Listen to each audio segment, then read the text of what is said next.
আর এবার আপনাদের দেখাবো উত্তর দিনাজপুরের এক পুজো মণ্ডপের ছবি।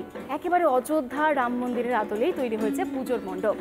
উত্তর দিনাজপুরের ইসলামপুরের আদর্শ সংঘের পুজো এটি।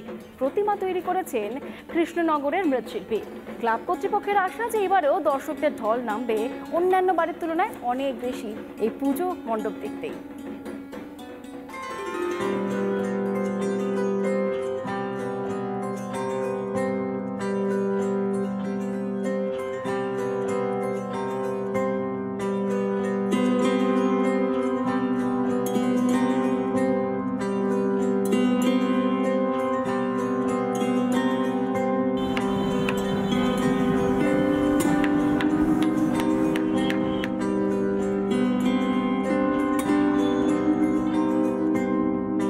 চলতি বছরের 22শে জানুয়ারি অযোধ্যায় প্রধানমন্ত্রীর হাত ধরে উদ্বোধন হয়েছে রাম মন্দিরের। সেই রাম মন্দিরই ফুটিয়ে তোলা হচ্ছে উত্তর দিনাজপুরের ইসলামপুরের আদর্শ সংঘের পুজোয়। 60তম বর্ষে এটাই তাদের মূল আকর্ষণ।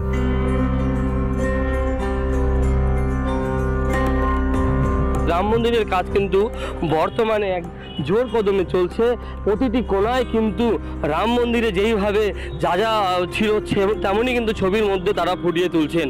এবার অযোধ্যা রাম মন্দির আদলে আমাদের তৈরি হচ্ছে প্যান্ডেল। আর মৃৎশিল্পী আমাদের আছে কৃষ্ণনগরের, আর প্যান্ডেল যারা করছেন তারা নবদ্বীপের। ইসলামপুর থেকে অযোধ্যার দূরত্ব অনেক, ফলে স্বাদ থাকলেও রামলালার জন্মভিটে যাওয়ার সাধ্য নেই অনেকেরই। তাদের কথা ভেবেই থিমের ভাবনা পুজো উদ্যোক্তাদের।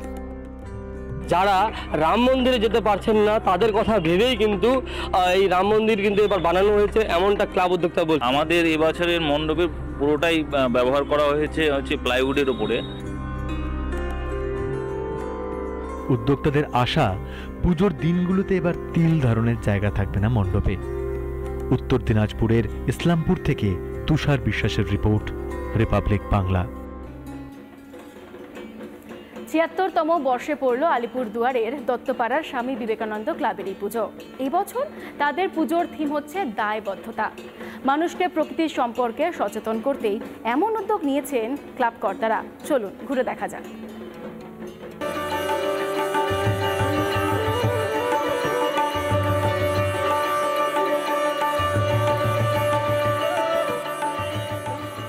প্রতিনিয়ত অত্যাচার চলে প্রকৃতির ওপরে।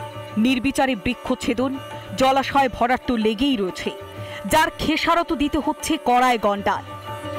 বিশ্ব উষ্ণায়নের দাপটে নাজেহাল অবস্থা। এই পরিস্থিতিতেই প্রকৃতির প্রতি মানুষের কর্তব্য মনে করাতে দুর্গাপুজোকে বেছে নিল আলিপুরদুয়ারের দত্তপাড়ার স্বামী বিবেকানন্দ ক্লাব।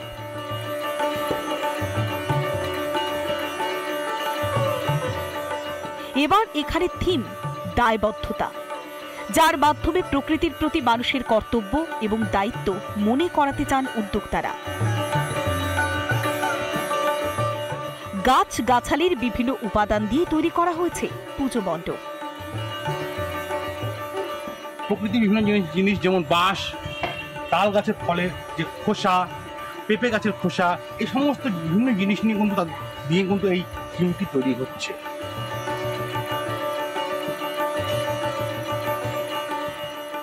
আমরা এই প্রকৃতির কাছে দায়বদ্ধ, এর জন্য আমরা এই থিমটার নাম রেখেছি দায়বদ্ধ। যে প্রকৃতি যেভাবে ধ্বংস করছে, এক শ্রেণী মানুষ প্রকৃতিকে ধ্বংস করে ফেলছে, সেই প্রকৃতিটাকে ধ্বংস না করে তারা বাঁচিয়ে তুলবে।